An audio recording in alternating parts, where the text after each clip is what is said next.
네, 반갑습니다. 우리 옆에 분들하고 인사하시겠습니다. 안녕하세요, 반갑습니다. 안녕하세요, 반갑습니다. 네.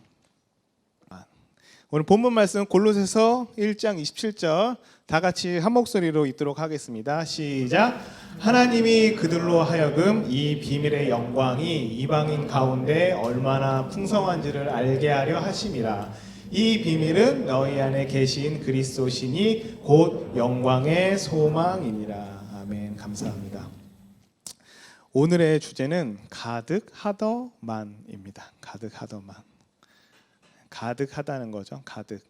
가득이란 단어를 참 보니까 기분이 좋아지더라고요. 가득하다. 통장에 월급이 가득하다. 내 차에 기름이 가득하다. 네. 가득이라는 말 듣기만 해도 굉장히 좋지 않습니까? 내 주식이 가득하다. 네. 가득하다라는 말 자체가 마음의 그런 뭐라 그러죠? 좀 여유? 어떤 그런 것들을 선물해 주는 것 같습니다. 가득 차야 기분도 좋고 또 가득해야지 또 든든한 마음들이 생기는 것 같더라고요. 이 가득하더만 원래 이제 가득할 때 이제 만자가 우리 또 뭐 만족, 뭐 만끽, 또 불만 이런 것도 그렇더라고요. 또 비만 또 이런 것도 있고.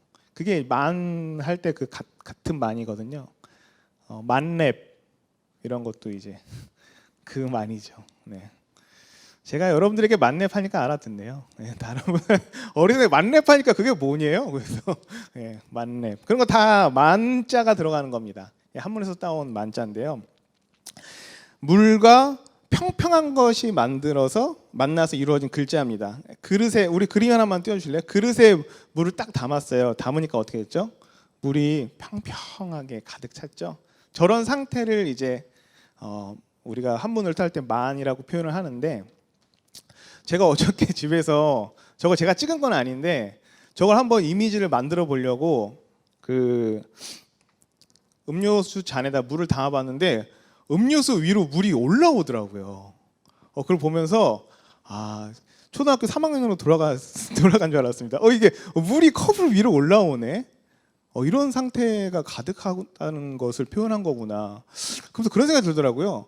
예수 그리스도의 은혜가 나한테 가득하면 내 마음을 뛰어넘어서 이렇게 꽉 찰 수 있겠구나 하는 걸 초등학교 3학년처럼 물잔에 물을 가득 담궈놓고 이렇게 관찰하고 있었습니다. 이런 상태가 가득, 충만 뭐 이런 걸 뜻하는 것입니다. 오늘 본문은 바로 이런 가득한 예수님을 표현하는 것입니다. 사도 바울이 비밀의 영광인 예수님이 하나님을 모르는 이방인들에게 전달하는 것이 엄청나게 큰 풍성한 은혜라는 것을 이야기하고 있습니다. 여러분, 이 세상에 눈에 보이는 것, 눈에 보이지 않는 것, 그 모두 다 예수님께서 창조하신 것이거든요. 예. 하나님의 아들인 예수님께서 하나님과 함께 이 세상의 모든 것을 창조하신 것입니다. 우리가 눈을 뜨면 다 보이죠? 뭐 밖에 나무도 있고요, 뭐 의자도 있고요, 여러 가지 이런 것들을 눈에 보이는 것들을 다 창조하신 건데, 우리가 눈을 뜨면 눈에 보이는 것들이니까 그런 건 얘기하지 말고 우리 눈에 보이지 않는 것들, 어떤 것들을 예수님께서 창조하셨는지 한번 보겠습니다. 미생물 아시죠? 미생물. 저도 이번에 그 말씀 준비하면서 이제 봤는데 미생물이 지구의 생명체의 60%를 차지하고 있다고 하더라고요. 인간은 뭐 끼케야 뭐 지구 생명체의 뭐 한 1%도 안 될 것 같은데 길거리에서 사람을 보는 것보다 더 많이 이 세상에 차지하고 있는 생명체가 바로 미생물이라고 합니다.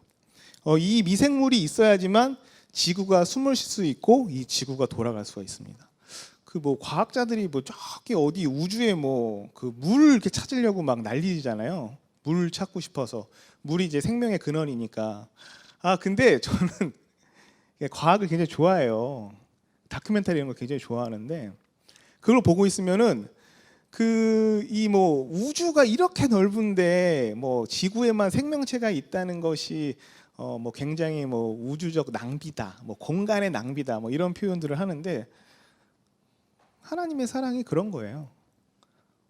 우리 이 지구만 하나님께서 눈여겨보시는 것일 수도 있습니다. 왜냐하면 우주적 공간을 하든지 말든지 하나님께서는 이 지구만 보고 이 지구만 사랑하신다는, 이 지구에 생명체를 부어주셨다는 또 그런 관점으로도 볼 수 있는 겁니다. 이 지구에 눈에 보이지 않는 60% 생물의 존재가 바로 미생물이라고 하더라고요. 눈에 보이지 않죠. 또 눈에 보이지 않는 게 어떤 게 있을까요? 좀 안 좋은 거 얘기해 볼까요? 미세먼지. 네, 미세먼지 눈에 안 보이죠. 네, 뭉치면 뭐 보이나 보죠? 전 뭐 한 번도 본 적이 없는데 미세먼지가 참 우리를 많이 괴롭힙니다. 눈에 보이지 않는데. 또 어떤 게 있을까요? 우리의 영혼. 영혼도 눈에 보이지 않지만 굉장히 중요한 거죠. 이런 것들이 우리를 이루고 있는 예수님께서 창조하신 것들입니다. 얼마 전에 그 책을 사서 봤어요. 생텍쥐페리의 어린 왕자. 12,000원인가 10,000원인가 하더라고요. 초등학교 들어가네요. 초등학교 때 몇 번 읽었던 그 책입니다. 근데 커서 보니까 또 다르더라고요. 예. 어렸을 때는 그냥 무슨 코끼리가 들어가 있어, 모자, 보아뱀이 삼켰대요. 그런 것만 봤는데 커서 보니까 그 어린 왕자에서 이런 표현이 있어요. 이 세상에 정말 중요한 건 눈에 보이지 않는 것들이야 라고 얘기하는 그 장면이 저의 마음에 굉장히 큰 울림이 됐었습니다. 눈에 보이지 않는 것, 치근한 마음, 애잔한 마음, 기쁜 마음, 슬픔, 고통 등등 눈에 보이지 않지만 이런 것들은 정말 중요한 것들입니다. 이 모든 것들은 다 예수님께서 만드신 겁니다. 다 중요하지만 이 모든 것들 다 중요하지만 성경에서 말하는 것 중에서 가장 중요한 게 있는데요. 믿음, 소망, 사랑 중에 그 중에 제일은 사랑이라. 고린도전서 13장 13절에 나오는 말씀입니다. 이 사랑하기 때문에 예수님께서 우리에게 그 모든 것들 다 만드시고 또 알려주신 겁니다. 우리가 서로 사랑하라고 하는데 도대체 왜 사랑해야 되죠? 왜 우리가 서로 사랑해야 될까요? 베드로전서 4장 8절에 보면 사랑은 모든 허다한 죄를 덮는다라고 표현이 되어 있습니다. 근데 이제 우리가 읽는 성경은 이제 개역 개정이잖아요. 쉬운 성경, 현대인 성경 이런 거 보면 모든 죄와 모든 허물이라는 표현이 있거든요. 허물. 네. 우리 또 허물이 있죠. 저도 허물이 있고 아마 여러분들도 제가 잘 모르지만 아마 허물이 있을 겁니다. 우리가 허물을 이렇게 드러내다 보면 참 상대방이 마음이 많이 아프죠. 예. 우리가 가끔은 허물을 덮고 상대방의 잘못을 이렇게 눈에 꼭 못 본 것처럼 지나가도 굉장히 좋을 것 같아요. 여러분들 제가 대상을 보니까 저도 직장인이지만 여러분들도 이제 직장 다니시는 분들 많이 계시죠?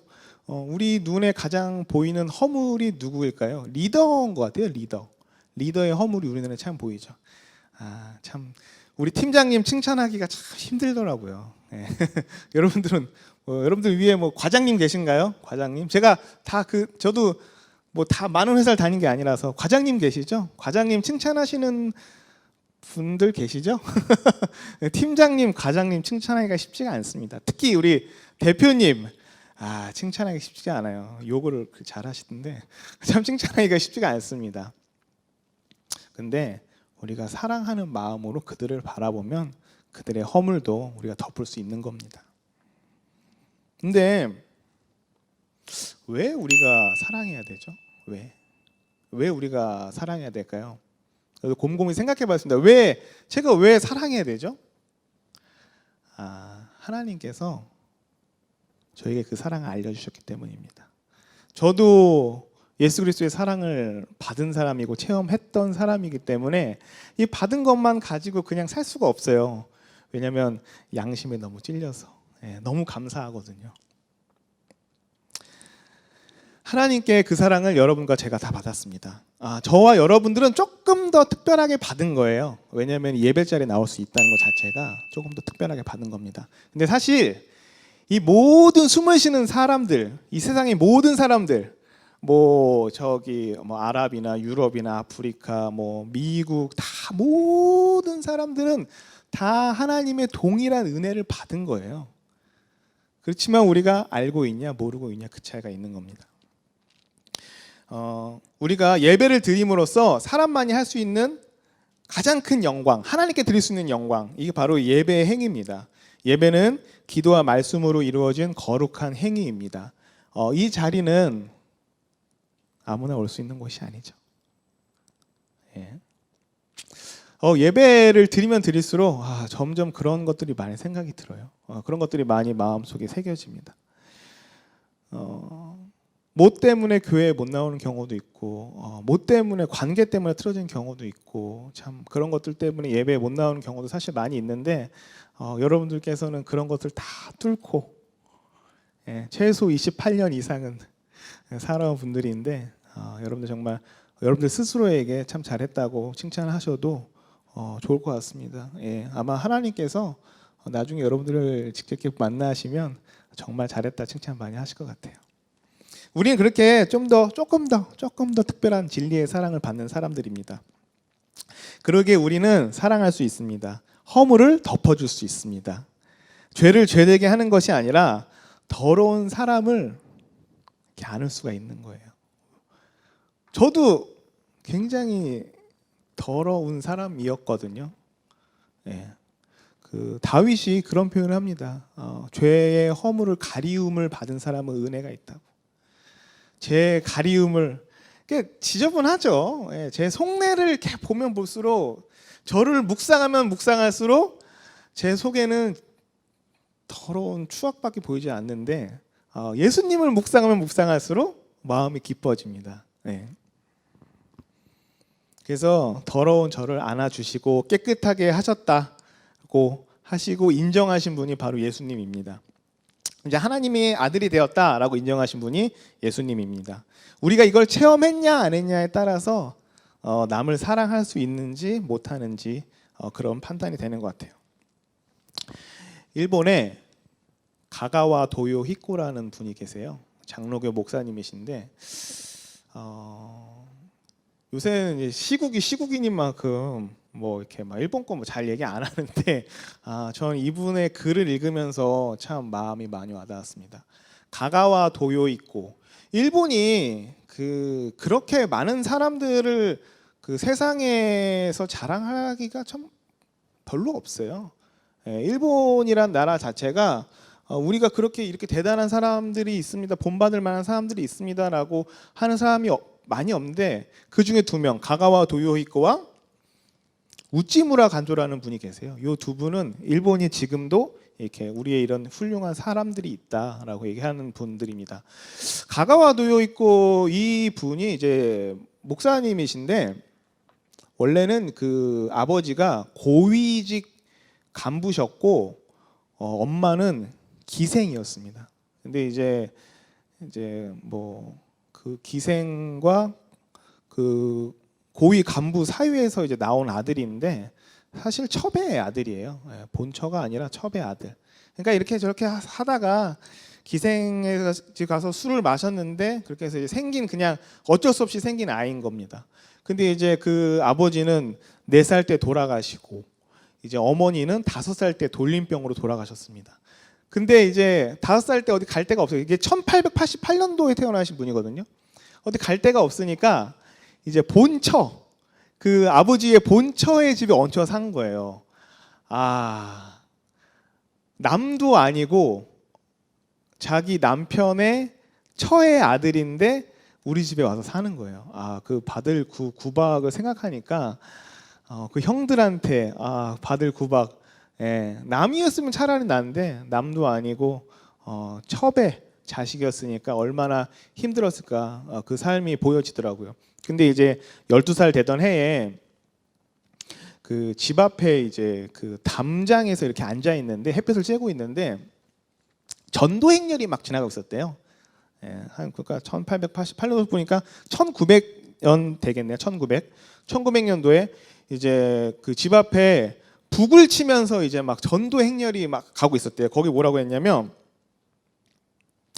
예수를 믿으면 당신도 하나님의 자녀가 될 수 있습니다. 이 말을 딱 듣고 그분이 몇만 볼트에 감전되는 그런 기분을 느끼셨대요. 그래서 막 달려가서 그 전도 행렬에 대해서 딱 붙잡고 이렇게 얘기를 했대요. 저 같은 기생의 아들도 하나님의 아들이 될 수 있습니까? 저 같은 첩의 자녀도 하나님의 아들이 될 수 있습니까? 라고 막 너무 기뻐가지고 물어봤더니 그렇게 될 수 있다고. 그래서 가가와도 요 있고, 가가와라고 하겠습니다. 이 가가와 이분은 그 다음부터 이제 뭐 신학교도 다니시고 이렇게 했는데 나중에 목사님 되셨는데 항상 자기를 설명할 때 안녕하세요. 저는 가가와 도요이코입니다. 저는 첩의 아들도 아니고 기생의 아들도 아닌 하나님의 아들입니다. 마음에 평생 아프셨나 봐요. 그래서 어디서 자기를 설명할 때 꼭 그 앞에 하나님의 아들입니다라는 표현을 했다고 합니다. 이제 그는 이제 고등학교를 마치고 이제 고베 신학교를 들어갔는데 2학년 때 폐결핵에 걸린 거예요. 네. 폐결핵에 걸리면 지금이야 이제 뭐 치료가 되겠지만 그때 당시에는 폐결핵을 고칠 수가 없었습니다. 그래가지고 이제 학교를 못 다니고 그리고 학교에서 나오지 말라 그랬대요. 그러니까 학교에서도 신학생인데 받아주지 않고 막 이러니까 너무 힘든 거예요. 자기 편한테 당하는 상처가 더 큽니다. 예. 외부인들의 상처는 이렇게 뭐 그런 수 있다고 버텨낼 수 있는데 이제 자기 그 학교 같이 다니는 신학생들, 교수님들, 목사님들 이렇게 나오지 말라고 했으니까 상처가 너무 커가지고 이제 아무런 생각 없이 그냥 그래 남자답게 죽자라는 생각으로 길을 이렇게 떠나게 되었습니다. 그러다가 이제 그 어느 한 지역을 이제 들어가게 됐는데 거기에 이제 나가노 목사님이라고 계셨는데 그분이 신학교를 다니시고 이제 내가 이제 교회를 개척해야겠다라고 해가지고 5년 동안 그 지역에서 그 자녀 둘 그다음에 부인과 이 4명에서 예배를 드리고 교회를 세웠는데 5년 동안 신자가 한 명도 없었대요. 5년 동안 신자가 한 명도 없었다가 이제 가가와가 그 지역을 지나가다 이제 들어가게 된 거예요. 그래서 이제 기도하고 이제 자기는 죽으려고 들어갔는데 그날이 아마 수요 예배가 있었던 날인가 봅니다. 그래서 이제 5년 만에 신자가 처음 오니까 너무 좋은 거예요. 그래가지고 저녁 식사를 초대했습니다. 저녁 식사를 초대했는데 가가와가 그 폐결핵이 있다고 했지 않았습니까? 밥 먹기 전에 각혈을 한 거예요. 각혈을 했는데 피를 막 쏟아냈습니다. 테이블 위에. 이 폐결핵은 이렇게 전염되거든요. 근데 이제 목사님이랑 4분이 애들까지 있는데 식탁에 앉아서 밥 먹으려고 했는데 갑자기 막 기침을 하고 구토를 하면서 피를 막 토한 거예요. 이 책상에, 이 상에. 그 나가는 목사님이 엄청 놀랐죠. 놀랐는데 속으로 그런 생각하셨대요. 아니 이 사람이 지금 제가 좀 심한 표현으로 진짜 미친 거 아닌가. 아니 이런 병이 있는데 어떻게 지금 자기네 가족들 위험에 빠뜨리려고. 왜냐하면 폐결핵은 나은 병이 아닐 거예요. 그 당시에는. 그러니까 집에 누가 초대했는데 지금으로 따지면 코로나 바이러스가 있는 사람이 들어온 거랑 마찬가지죠. 상에다가 이제 막 각혈을 하고 막 했는데 목사님이 아무 표현 안 하시고 손으로 다 치우셨대요. 손으로 다 치우고 다시 음식을 내와서 먹었다고 합니다. 그때 이제 이 가가와는 그 모습을 보고 예수님의 모습을 본 거예요. 그래서 이제 그 폐결핵을 그 교회 생활하면서 다 치료하고 신학대를 졸업을 했습니다. 그래서 그 일본의 빈민자 노동자 상대로 하는 곳에 가서 이제 선교 활동을 한 거예요.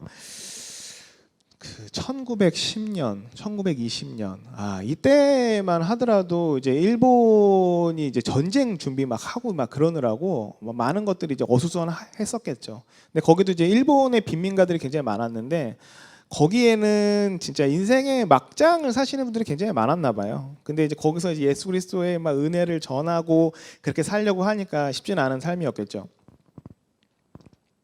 그러다가 이제 그 사람들이 이제 하도 밥을 못 먹고 막 이러니까 변비가 자주 생겼대요. 변비. 근데 이제 여러분들 이해를 하실지 모르겠는데 그 목사님이 그 변비 걸린 사람의 이제 똥을 이제 손으로 직접 딱딱하게 굳으니까요. 그 예전에 여러분들 모르시겠지만 예전에는 그 신학대를 다니면요 염 있잖아 염 사람 죽으면 이제 염하거든요. 그런 것도 정규 과목에 있었어요. 그래서 이제 사람을 죽으면 목사님이 직접 가서 염을 해주셨거든요. 그런 것처럼 목사님이 직접 치료를 하신 거예요. 근데 이제 손으로 끄집어낸 게 이제 그게 문제가 아니라 제가 가장 감명 깊게 좀 읽었던 게 뭐냐면 그 상대방의 항문을 입으로 이렇게 녹여서 거기를 이렇게 똥을 끄집어낸 거죠. 그 모습을 보면서 과연 저는 그렇게 할 수 있을까라는 생각이 들더라고요. 그래서 이제 어느 한 기자가 이제 목사님 사람한테는 그 존중할 수 있는 그런 것들이 있는데 꼭 목사님께서 그렇게까지 하셔야만 됐습니까? 라고 물어봤더니 가가와는 그렇게 얘기했습니다. 저희 스승님은 죽음의 핏덩이를 손으로 직접 다 치우셨습니다.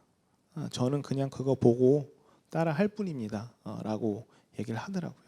그러니까 자신의 그 나가는 목사님이 했던 그 일을 그대로 빈민가 가서 실행을 한 거죠. 근데 그분을 그 중국의 장개석 총통의 부인이 있었는데 굉장히 신뢰했대요. 그래서 이제 중국 그 일본이 2차 세계대전 지고 나서 중국에서 도망 나올 때